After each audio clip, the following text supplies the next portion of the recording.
आज के युद्ध में कुछ टारगेट्स इतने अंदर दबे होते हैं जमीन, स्टील और कंक्रीट के नीचे कि साधारण बम बेकार हो जाते हैं। ये कमांड सेंटर, न्यूक्लियर साइलो और लीडरशिप बंकर होते हैं जहां जरूरी फैसले लिए जाते हैं। अब आता है बंकर बस्टर, एक हथियार जिसे धरती की सतह में घुसकर दुश्मन की सबसे सुरक्षित जगहों को भी तबाह करने के लिए बनाया गया है।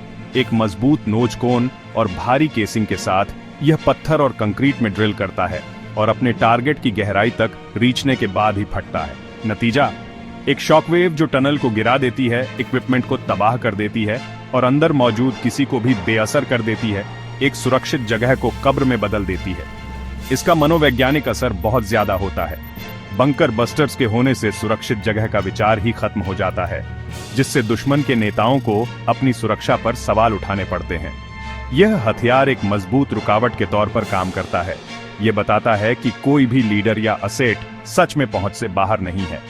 ऐसे झगड़ों में जहां कमांड और कंट्रोल से नतीजे तय होते हैं, इन मुख्य कामों को धमकी देना गोली चलने से पहले ही सत्ता का संतुलन बदल सकता है। इसलिए बड़ी ताकतें इन जमीन हिलाने वाले वेपनों में पैसा लगाती हैं। ये पारंपरिक हमले की क्षमता का चरम है। बंकर बस्टर्स पहाड़ी किलों में न्यूक्लियर प्रोग्राम को बेअसर कर सकते हैं या गुफाओं में आतंकवादी लीडरशिप को खत्म कर सकते हैं, वो भी बिना न्यूक्लियर टेंशन बढ़ाए। वे एक साफ मैसेज देते हैं, छिपने की कोई जगह नहीं है। इस सच्चाई ने बंकर बस्टर्स को आधुनिक सेनाओं के वेपनों में बहुत जरूरी बना दिया है। ईरान इजराइल झगड़ा तब एक मोड़ पर रीचा जब ईरान की फोर्डो न्यूक्लियर फैसिलिटी, जो एक पहाड़ के अंदर गहराई में दबी थी, पर ध्यान केंद्रित किया गया। पारंपरिक हथियार उसे छू भी नहीं सकते थे, जिससे एक खतरनाक गतिरोध पैदा हो गया। अमेरिका ने इजराइल को GBU-57 मैसिव ऑर्डिनेंस पेनिट्रेटर देकर एक 30,000 पाउंड का बम, जो दुनिया के सबसे मजबूत टारगेट्स को तबाह करने के लिए बना था, इस गतिरोध को तोड़ा। अचानक फोर्डो कमजोर हो गया। एक ही रात में इजरायली बॉम्बर्स ने GBU-57 को छोड़ा। यह पत्थर और स्टील से होकर ड्रिल किया और जमीन के अंदर गहराई में फट गया। फैसिलिटी पूरी तरह तबाह हो गई, कमरे ढह गए, सेंट्रीफ्यूज भाप बन गए और ईरान का न्यूक्लियर प्रोग्राम दशकों पीछे चला गया। संदेश साफ था, कोई भी बंकर आधुनिक पेनिट्रेटिंग गोला बारूद से सुरक्षित नहीं है। ईरान ये समझकर कि उसके अपने कमांड बंकर खतरे में थे, बातचीत की मेज पर आने को मजबूर हो गया। GBU-57 ने सिर्फ एक फैसिलिटी को तबाह नहीं किया, इसने अजेयता के सिद्धांत को तोड़ दिया। यह घटना दुनिया भर के सैन्य योजनाकारों के लिए, जिसमें भारत भी शामिल था, एक वेकअप कॉल थी। इसने आधुनिक युद्ध में गहरे प्रवेश की हमला क्षमता के महत्वपूर्ण इंपॉर्टेंस को साबित किया। अछूत बंकरों का युग खत्म हो गया था। भारत के रक्षा योजनाकारों ने इस पर ध्यान दिया। DRDO अब अग्नि 5 मिसाइल, जो असल में एक न्यूक्लियर डेटरेंट थी, को एक पारंपरिक सटीक निर्देशित बंकर बस्टर में बदल रहा है।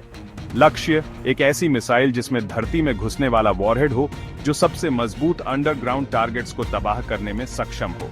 अग्नि 5 के सिद्ध प्रोपल्शन और गाइडेंस का फायदा उठाकर भारत इस क्षमता को जल्दी और कम लागत में हासिल कर सकता है। चीन और पाकिस्तान जैसे न्यूक्लियर हथियार वाले पड़ोसी देशों के गहरे बंकरों में निवेश करने के साथ भारत को इन खतरों को बिना न्यूक्लियर लिमिट पार किए बेअसर करने के लिए एक टूल की जरूरत है। अग्नि 5 बंकर बस्टर प्रोजेक्ट सिर्फ एक नई मिसाइल से ज्यादा है। यह भारत को एक निर्णायक, लचीला और विश्वसनीय जवाब देने का एक साहसिक कदम है। यह भारत के आक्रमण को रोकने और अत्याधुनिक तकनीक से युद्ध के मैदान को आकार देने के इरादे को दर्शाता है। नई अग्नि 5 वेरिएंट को एक किले को तोड़ने वाला बनाया गया है, जो हाइपरसोनिक गति, इंटरकॉन्टिनेंटल रेंज और एक पावरशाली पेनिट्रेटिंग वॉरहेड को जोड़ती है। इसका री एंट्री व्हीकल मैक 20 को पार कर सकता है, जिससे इंटरसेप्शन लगभग असंभव हो जाता है और गहरे पेनिट्रेशन के लिए काइनेटिक एनर्जी अधिकतम हो जाती है। 5000 किलोमीटर से ज्यादा की रेंज के साथ यह भारत के अंदर से चीन या पाकिस्तान में किसी भी हाई वैल्यू अंडरग्राउंड टारगेट पर हमला कर सकता है। Advanced guidance pin point accuracy सुनिश्चित करता है, जिसमें CEP कुछ ही मीटर का होता है। वॉरहेड एक घना, मजबूत, अर्थ पेनिट्रेटिंग हथियार, जिसका वजन शायद 2 टन तक हो सकता है, जिसमें इष्टतम डेटोनेशन गहराई के लिए एक स्मार्ट फ्यूज होगा। एयर ड्रॉप किए गए बॉम्बों के विपरीत अग्नि 5 को दूर से लॉन्च किया जा सकता है, जिससे बिना किसी चेतावनी के हमला हो सकता है। यह क्षमता भारत की पारंपरिक डेटरेंस में एक बड़ा बदलाव लाती है, जो स्ट्रैटेजिक हमलों के लिए एक पावरशाली गैर परमाणु विकल्प प्रदान करती है। भारत के अग्नि 5 बंकर बस्टर अमेरिका के GBU-57 और चीन के DF-15C की तुलना करने से गहरे टारगेट्स को तबाह करने के 3 अलग-अलग तरीके सामने आते हैं। GBU-57 एक बहुत बड़ा ग्रेविटी बम है जिसे B-2 बॉम्बर से गिराया जाता है, पावरशाली लेकिन जोखिम भरे करीब से डिलीवरी पर निर्भर करता है। DF-15C एक शॉर्ट रेंज बैलिस्टिक मिसाइल है जिसे क्षेत्रीय टारगेट्स के लिए डिजाइन किया गया है और इसे बड़ी संख्या में सैचुरेशन हमलों के लिए तैनात किया गया है। अग्नि 5 हालांकि एक लंबी दूरी की बैलिस्टिक मिसाइल है जो सर्वाइवेबिलिटी, गति और पहुंच को जोड़ती है। इसकी हाइपरसोनिक री एंट्री और इंटरकॉन्टिनेंटल रेंज इसे चीन के अंदर गहरे स्ट्रैटेजिक टारगेट्स को धमकी देने की अनुमति देती है, DF-15C की पहुंच से कहीं ज्यादा। जबकि GBU-57 में सबसे बड़ा पेलोड है। अग्नि 5 की गति और सरप्राइज इसे एक जबरदस्त डेटरेंट बनाते हैं। हर हथियार अपने देश की रणनीति को दर्शाता है, अमेरिकी वैश्विक शक्ति का प्रदर्शन, चीन का क्षेत्रीय ध्यान और भारत की महाद्वीपीय खतरों को रोकने की जरूरत। अग्नि 5 का लक्ष्य दोनों वर्ल्डों का सबसे अच्छा मिश्रण करना है, बैलिस्टिक मिसाइल सर्वाइवेबिलिटी के साथ गहरी प्रवेश पावर। यह भारत की अनूठी सुरक्षा चुनौतियों के अनुरूप है जो दुश्मनों की सबसे सुरक्षित संपत्तियों को खतरे में डालता है। आखिर में यह सिर्फ कच्ची शक्ति के बारे में नहीं है बल्कि विश्वसनीय लचीले डेटरेंस के बारे में है। अग्नि 5 बदलते युद्ध के मैदान का भारत का जवाब है।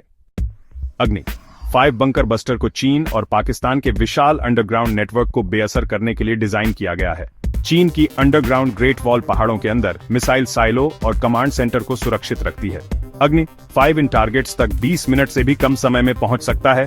इसका हाइपरसोनिक वॉरहेड फटने से पहले चट्टान में घुस जाता है। इस्लामाबाद के पास के मजबूत पाकिस्तानी कमांड सेंटर भी इसकी पहुंच में है। यह भारत को एस्केलेशन कंट्रोल देता है, न्यूक्लियर वेपनों के बिना दुश्मन के कमांड स्ट्रक्चर को पंगु बनाना। मनोवैज्ञानिक प्रभाव गहरा है। दुश्मन जानते हैं कि उनके सबसे गहरे ठिकाने अब सुरक्षित नहीं हैं। आज की अस्थिर दुनिया में अग्नि 5 बंकर बस्टर एक लग्जरी नहीं है, यह भारत के लिए एक जरूरत है। आधुनिक झगड़े दिखाते हैं कि नेता जीवित रहने और कमांड करने के लिए गहरे बंकरों पर निर्भर करते हैं। चीन और पाकिस्तान ने अपने सिद्धांत इन अंडरग्राउंड ठिकानों के इर्द गिर्द बनाए हैं। उन्हें धमकी देने की क्षमता के बिना भारत का डेटरेंस अधूरा है।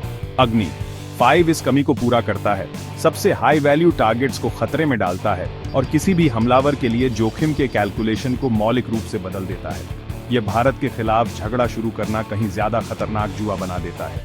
इस हथियार के साथ भारत एक एलीट क्लब में शामिल हो जाता है जो विनाशकारी सटीकता के साथ पारंपरिक शक्ति का प्रदर्शन करता है। संदेश साफ है, जो भारत की संप्रभुता को धमकी देते हैं उनके लिए कोई सुरक्षित ठिकाना नहीं होगा।